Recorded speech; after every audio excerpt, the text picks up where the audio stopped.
majority decision to remand the complaint to the HOR was voided.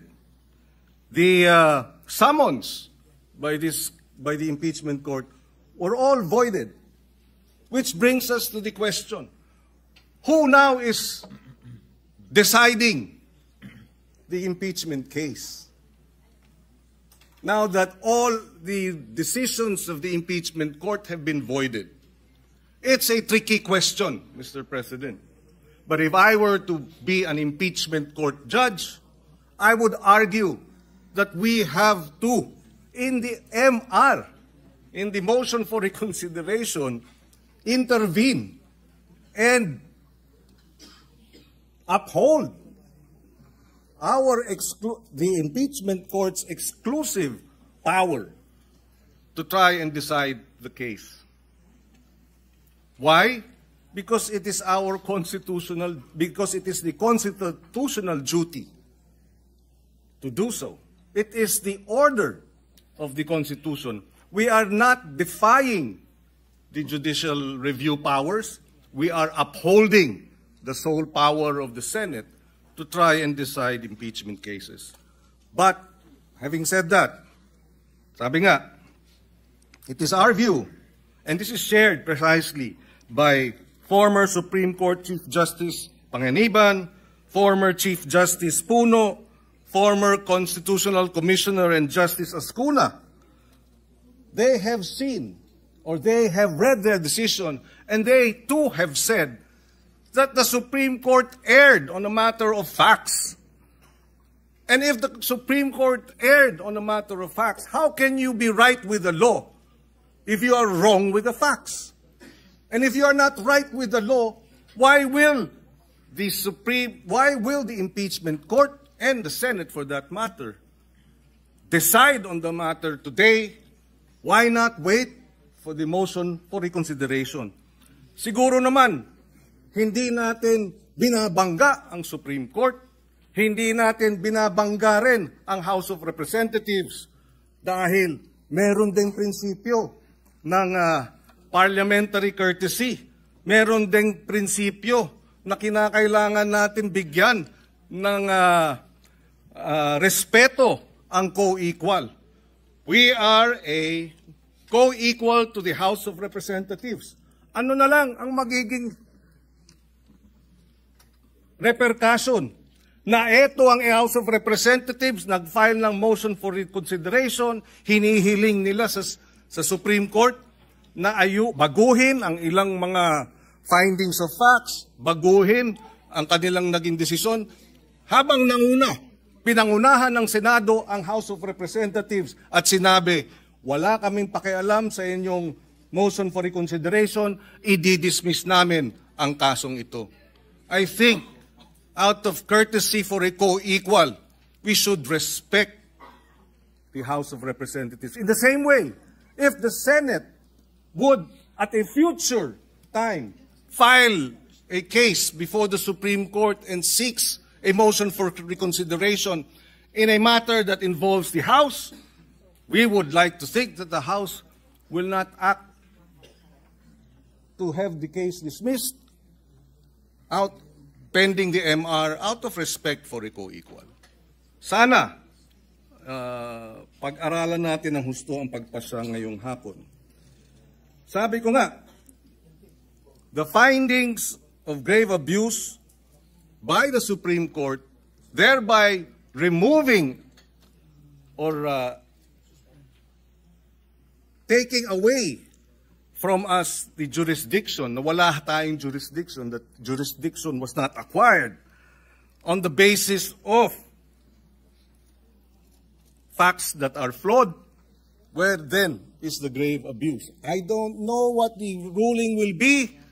Perhaps they will say, yes, there was no grave abuse of discretion on the part of the House because of the 1-year bar, which was not actually, the fourth complaint was not bar. I don't know. But whatever it is, hintayin na lang naman sana natin. Respetuhin naman natin ang ating co-equal. Why the convening of the impeachment court is the way to go?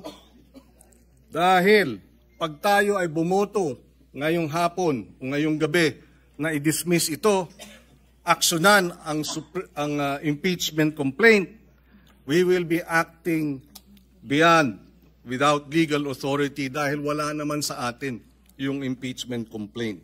Wala namang kapangyarihan ang Senado in plenary, ultra vires, without legal authority, ang magiging desisyon natin. One final point. In the Corona impeachment trial, nang himasok, nag-TRO ang Supreme Court para sa mga bank accounts. Ano ang ginawa ng Senate Impeachment Court? Bumoto 13-10 para respetuhin ang Korte Suprema. I did not vote in favor of the TRO or respecting the TRO. But the Senate, as an impeachment court, voted and we respected it. Because it was the Senate impeachment court that decided. It was not the Senate. It was the Senate impeachment court that, seeing perhaps that we needed to harmonize the power of judicial review, the power of the Senate as an impeachment court, to have the sole power rather to try and decide cases, seeing that the Senate in impeachment court decided to harmonize the conflicting provisions of the Constitution. I think we should, as a Senate impeachment court, do the same. Kung ipagbobotohan na respetuhin ng Korte Suprema para walang constitutional crisis, so be it. But it ought to be the Senate impeachment court that asserts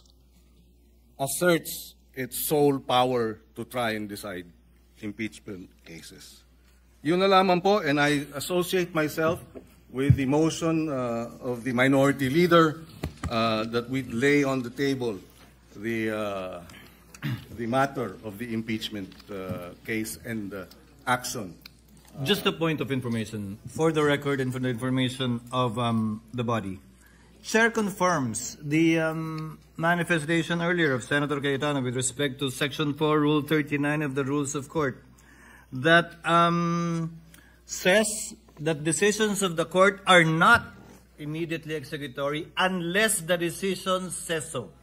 In this case, the decision specifically stated that it is immediately executory. Number two, again, just for the record, the Supreme Court itself, through its spokesperson, after the House filed their motion for reconsideration, reiterated the immediately executory nature of the decision of the Supreme Court.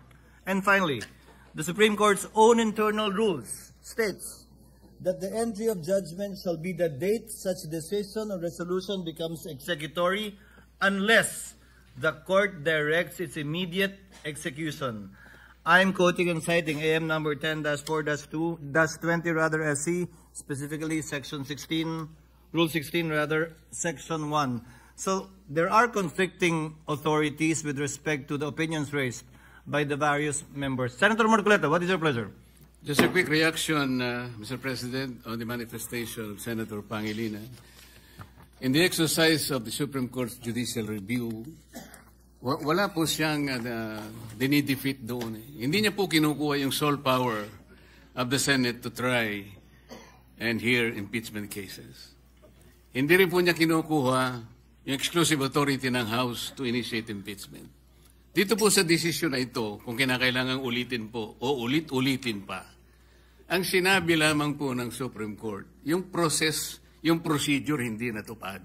Ang dami po niyang hiningi, kagaya po ng binanggit ko na, ayaw pong ibigay. Yun naman pong mga tuntunin ay hindi naman po sinunod.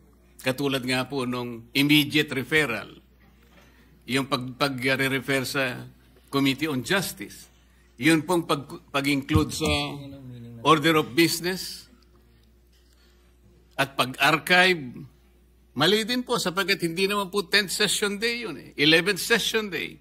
Katakot-takot na paglabag po ang aking pong inihayag sa hapong ito. Wala naman pong gustong magpatibay at o kaya sansalain o kaya sabihin na mali ang aking sinasabi. Andito po yung kopya ng Order of Business na pinagbasihan ng Solicitor General na kung saan sinasabi po niya na yung 4 na impeachment complaints in-include daw po sa Order of Business. Tingnan po ninyo, wala kahit isa. Ang ginamit po nila ay journal, hindi po yung Order of Business na kung saan ginamit lamang po na additional reference of business. Ngayon po, kung operative pact na sinasabi natin, hindi rin po pwedeng mangyari yon sapagkat ang pinakabasihan po noon ay equity and fairness. Paano po yung fairness dito? Sari-sari nga pong violation, kaya nga ang paghahanilin tulad ko na nga, parang nagsaing ng kanin, talagang hilaw po eh. Bakit ipipilit natin? Ang alternative lang po, Mr. President, gawin po natin na tama. Iluto po natin ng tama para hindi tayo magkahirap-hirap dito. Isip-isipin po ninyo, sinasabi ng ating Constitution, isa lamang pong impeachment proceedings ang pwedeng i-initiate sa isang opisyal ng gobyerno at hindi po pwede ang 2 beses sa loob ng 1 taon. 4 na beses po ang ginawa nila. At kunwari, in-archive po yung 3 para lamang palitawin na 1 lang ang nabuhay.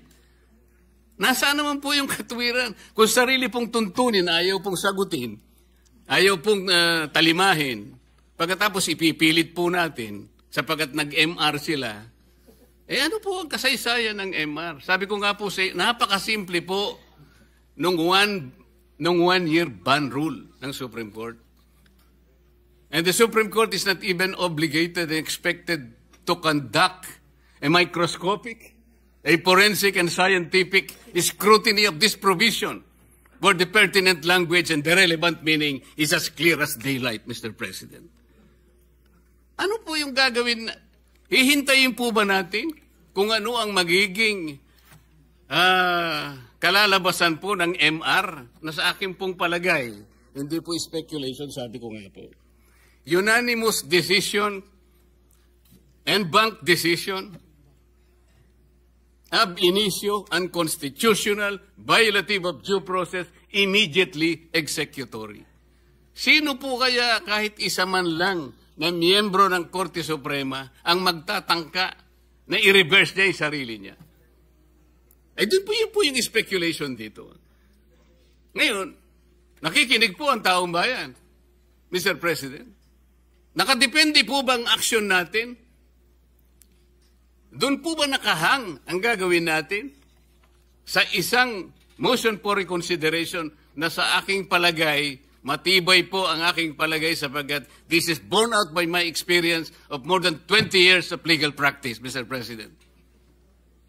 Yang ibig lang sabihin nung immediately executory, sige, pwede kang mag-file ng MR.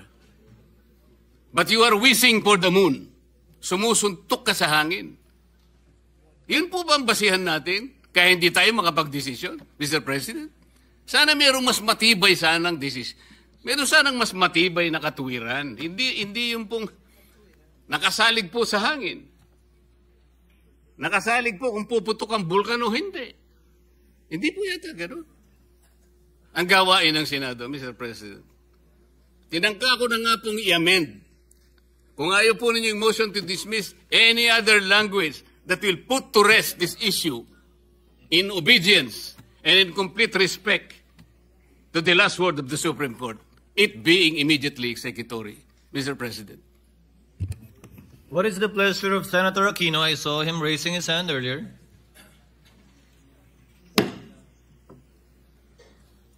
Senator Aquino seems to be yielding to Senator... Yes, Mr. President, may we recognize Senator Lacson, Mr. President? Thank you, Mr. With the President. permission of Senator Aquino, Senator Lacson is recognized. Thank you, Mr. President. Gusto ko lamang pong itama ang misimpression that may have been created by the interpretation of the Honorable Marcoleta do sa Section 135. Sabi niya, yung suppletory application of the rules of court. Basahin ko po yung Section 135, Mr. President. If there is no rule applicable to a specific case, the presidents of the Legislative Department of the Philippines shall be resorted to. And as supplement to this, the rules contained in Jefferson's Manual, Riddick's Precedents and Practices, and Hines Precedents. Wala naman po ako nakita sa enumeration na rules of